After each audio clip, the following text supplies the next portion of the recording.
प्रिय छात्रों, जैसा कि मैंने आपको हमारी यूनिट फर्स्ट है उसमें हार्ड सॉफ्ट एसिड बेस का जो चैप्टर है वो चल रहा है। आज का जो हमारा टॉपिक है कठोरता एवं मृदुता का सैद्धांतिक आधार।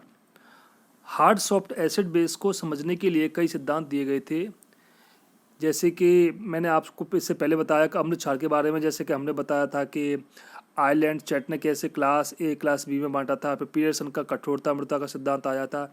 ऐसे ही इसको समझने के लिए प्रमुख जो सिद्धांत हैं वो 3 सिद्धांत इसमें दिए गए हैं।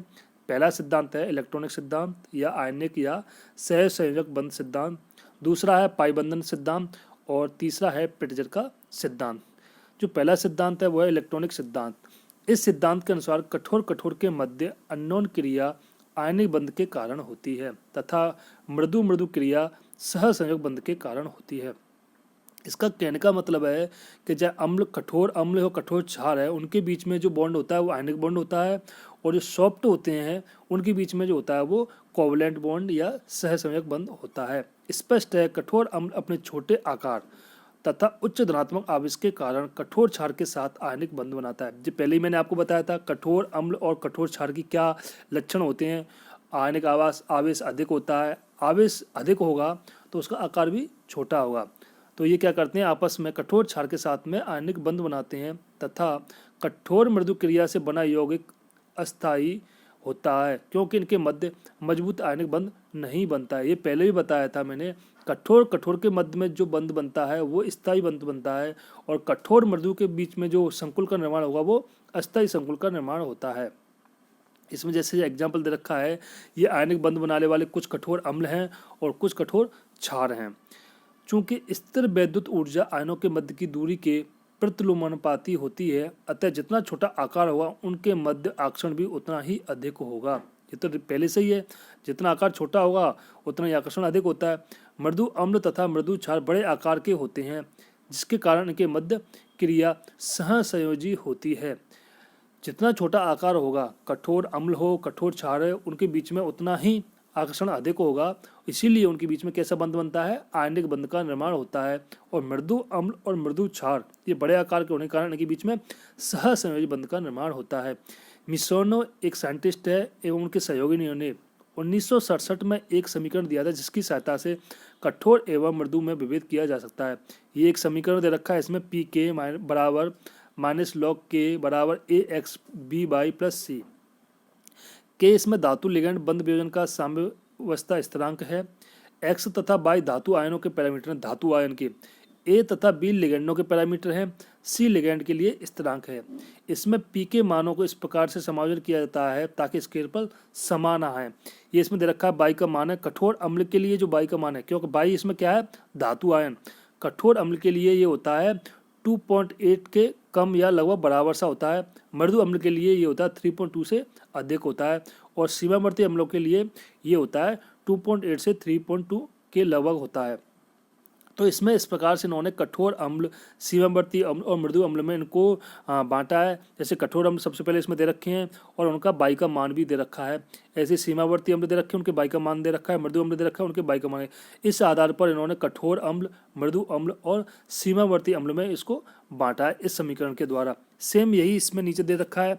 कठोर क्षार के लिए बी का मान भी बढ़ता है। क्षार दे रखे हैं, ये क्षार में जैसे जैसे बी का मान बढ़ता जा रहा है उसकी कठोरता मृदुता बढ़ती चली जा रही है।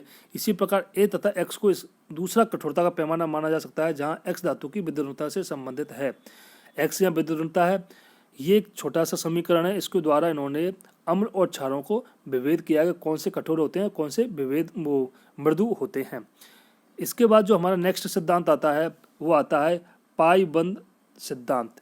इस सिद्धांत के अनुसार, जैसा कि हम जानते हैं कि मृदु अम्लों में अधिक संख्या में बाह्य डी इलेक्ट्रॉन पाए जाते हैं। ये मैंने पहले आपको लिखा रखे हैं, उसमें साफ लिख रखा है, मृदु अम्लों में अधिक संख्या में बाह्य डी इलेक्ट्रॉन पाए जाते हैं। इनकी ऑक्सीजन अवस्था निम्न होती है।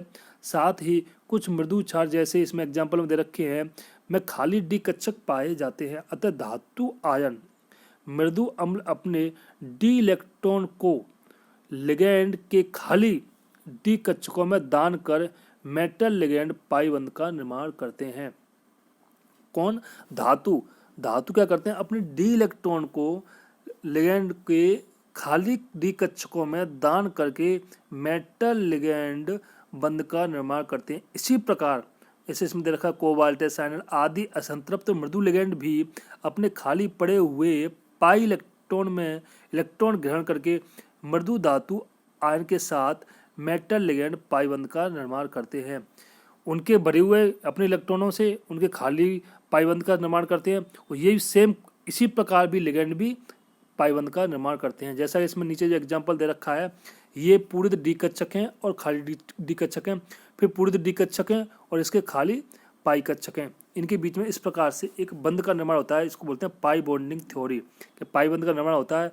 ये सिर्फ अम्ल क्षार के बीच में जो स्थायी संकुल बनता है उसके लिए समझाने के लिए सिद्धांत है कि कैसे कैसे बनता है। जैसे पहले इस वाले सिद्धांत में दे रखा है कि कठोर कठोर स्थायी संकुल बनाएंगे और मृदु मृदु स्थायी संकुल बनाएंगे।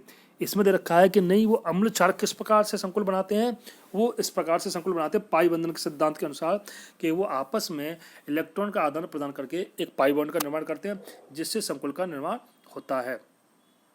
दूसरा इसमें दे रखा है मेटल लिगेंड डी पाई बंध निर्माण, और बी दे रखा है इसमें metal ligand D pi bonding molecular orbital बंध निर्माण। ये दोनों आपको जो डायग्राम दे रखे हैं, ये डायग्राम में किस प्रकार से डी पाई बंध का निर्माण होता है और दूसरे में डी पाई एंटी बॉन्डिंग बंध का निर्माण होता है। कठोर अम्लों में दृढ़ बंध बाहरी इलेक्ट्रॉन पाए जाते हैं, साथ ही खाली डी कक्षक भी पाए जाते हैं। इसी प्रकार कठोर क्षार जैसे फ्लोराइड है, ऑक्साइड के पास पूर्णतः भरे पी कक्षक उपलब्ध होते हैं। अतः लिगेंड अपने पी इलेक्ट्रॉन धातु आयन के खाली डी कक्षकों में दान करके लिगेंड टू मेटल पाई बंध का निर्माण करते हैं। जिस प्रकार से मेटल से लिगेंड में पाई बंध का निर्माण होता है, उसी प्रकार सेम इसमें दे रखा है कि जो पी इलेक्ट्रॉन होते हैं किसके पास में होते हैं, लिगेंड के पास में जो पी कक्षक उपलब्ध होते हैं। लिगेंड अपने पी इलेक्ट्रॉन धातु आयन के खाली डी कक्षकों के दान करके लिगेंड से मेटल पाई बंध का निर्माण करते हैं। जैसे मेटल टू लिगेंड हो रहा था ऊपर पाई बंध का निर्माण, ऐसे लिगेंड टू मेटल पाई बंध का निर्माण करते हैं। ये नीचे आपको एक डायग्राम देखा है, कठोर अम्ल कठोर क्षार संयोजन, खाली डी कक्षक है और इसके पूरित पी कक्षक हैं। ये आपस में दे करके ligand to metal d pi p pi bond का निर्माण करते हैं। कुल मिला के इस प्रकार से भी संकुल स्थायित्व को प्राप्त करता है, जिसमें अम्ल क्षार आपस में इस सिद्धांत के अनुसार भी आपस में क्रिया करते हैं और उनके बीच में एक पाई बॉन्ड का निर्माण होता है और इस स्थायी संकुल बनता है, जो इससे पाई बॉन्डिंग थ्योरी के द्वारा आपको बताया गया है। नेक्स्ट जो हमारा इसमें सिद्धांत आता है वो है प्रिट्जर का सिद्धांत। प्रिट्जर का सिद्धांत, ये प्रिट्जर का सिद्धांत इस सिद्धांत के अनुसार किसी भी अणु में उपस्थित परमाणु या समूह के मध्य लंदन प्रकीर्णन अथवा वांडर वाल्स बल अणु को स्थायित्व प्रदान करता है।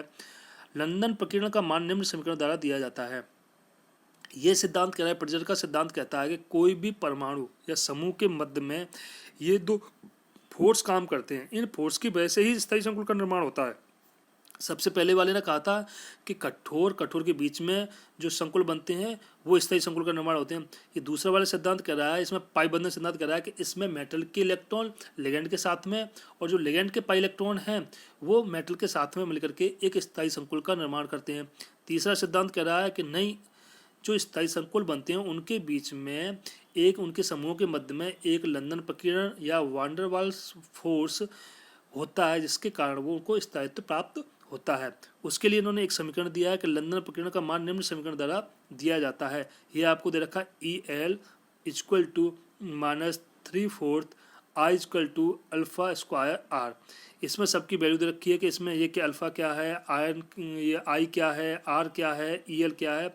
उक्त समीकरण से स्पष्ट है कि लंदन बल सबसे दुर्बल आकर्षण बल है, जो कि R² 6 के व्युत्क्रमानुपाती होता है। यह बल अन्योन्य क्रिया करने वाले समूह की ध्रुवणता के गुणनफल के समानुपातिक होता है। कुल मिलाके उसने हमारे जो अम्ल क्षार की संकुल का निर्माण होता है उसके लिए मुख्य 3 सिद्धांत दिए हैं। इन तीनों सिद्धांत के अनुसार इसमें दे रखा है पहला इलेक्ट्रॉनिक सिद्धांत। ये जो इलेक्ट्रॉनिक सिद्धांत कहता है कि कठोर के बीच में क्या होता है, आण्विक बॉन्ड का निर्माण होता है और जो मृदु होते हैं उनके बीच में सहसंयोजक बंध का निर्माण होता है।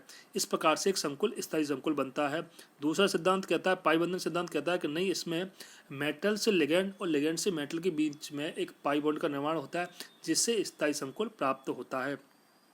तीसरा कह रहा है कि नई प्रेजर सिद्धांत कहता है कि इनके बीच में वान डेर वाल फोर्स या लंदन प्रकीर्णन फोर्स होता है, उससे एक स्थायी संकुल का निर्माण होता है। तो ये तीनों फोर्स हैं जो अम्ल क्षार के बारे में आपको बताते हैं। अभी मैं आज फिलहाल इसको 3 सिद्धांत के बारे में बताता हूँ। अगली क्लास में आपको विद्युत ऋणता एवं कठोरता मृदुता सिद्धांत के बारे में बताऊंगा। लेकिन आप सभी लोगों से मेरा एक अनुरोध है कि जो आपको पीडीएफ डालते जा रहे हैं, जो लोग सभी जो सब्जेक्ट वाइज पीडीएफ आपके ग्रुप में डल रही हैं, उनको आप अपनी नोटबुक में ज़रूर नोट करते जाएं, साथ ही साथ नोट्स बनाते जाएं। और जो जिसकी वीडियो आ रही है उस दिन अपने नोट्स को खोल लें और साथ में वीडियो को सुनते जाएं और नोट्स को पहले एक बार पढ़ लें, फिर वीडियो को सुनें, जिससे आपका कोर्स इसी प्रकार से कंप्लीट होना है। धन्यवाद।